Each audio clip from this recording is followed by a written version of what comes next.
The Catalan crisis presents the EU with an unprecedented conundrum. Spain joined the European project in 1986, and its democratic transition has for decades been hailed as a model.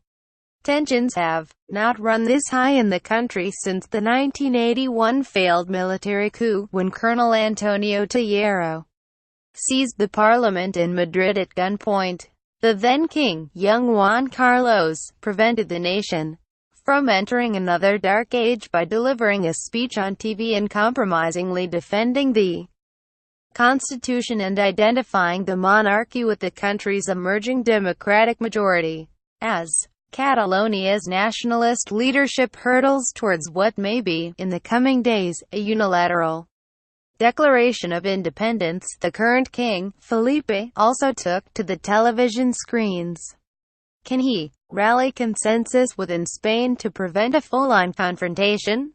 The best option, one would think, would be for the EU to step in, but calls for it to mediate between Madrid and Barcelona have been left unanswered. Not only that, the EU stands accused of complacency in the face of what some Catalan activists describe as state repression that carries echoes of the Franco era.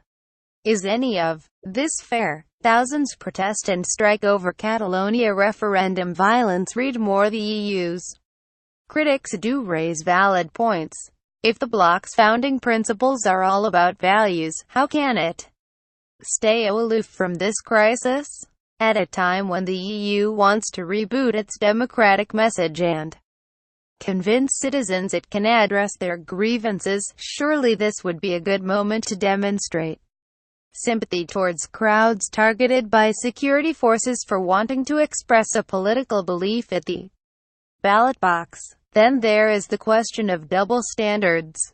This year EU institutions came out strongly against the governments of Poland and Hungary for their democratic backsliding.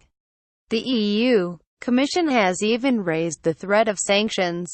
Why isn't any of this being contemplated when it comes to Spain? Catalonia has become a focal point across Europe, with many framing the confrontation as a case of fundamental rights being crushed by force.